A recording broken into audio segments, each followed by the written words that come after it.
નમસ્કાર દર્શક મિત્રો, આપ જોઈ રહ્યા છો કે પંચમહાલ જિલ્લાના થરા તાલુકાનું એક નાંદરવા ગામ, ત્યાં આગળ ભરાય છે ઝાલાબાપજીનો મેળો, જે વર્ષોથી પૌરાણિક પરંપરાથી ચાલતો ઝાલાબાપજીનો મેળો આપ જોઈ રહ્યો છો કે ત્યાં આગળ ઝાલાબાપજીના મંદિરે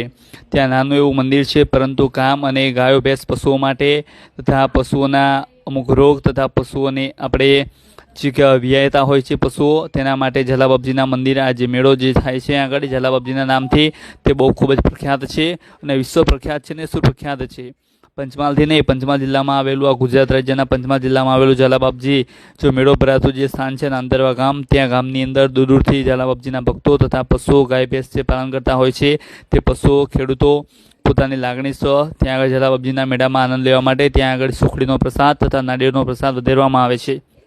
તથા મેળાની અંદર દૂર દૂરના વેપારીજનો તથા મેળાની અંદર બહુ બધા ભાવિક ભક્તોથી લઈ વેપારીજનો પણ લાભ લે છે અને મેળાની અંદર લાભ લેતા દરેક બહાર રાજ્યના પરંતુ વેપારીઓ આવે છે. તો ઝાલાબાપજીના અહીંયા મંદિરનો અને બાપજીના સતનો એવો એક અનોખો અહીંયા સતનો પ્રતાપ છે કે આપ યુટ્યુબની અંદર પૂરો વિડીયો જોવા માટે આપ નિહાળે.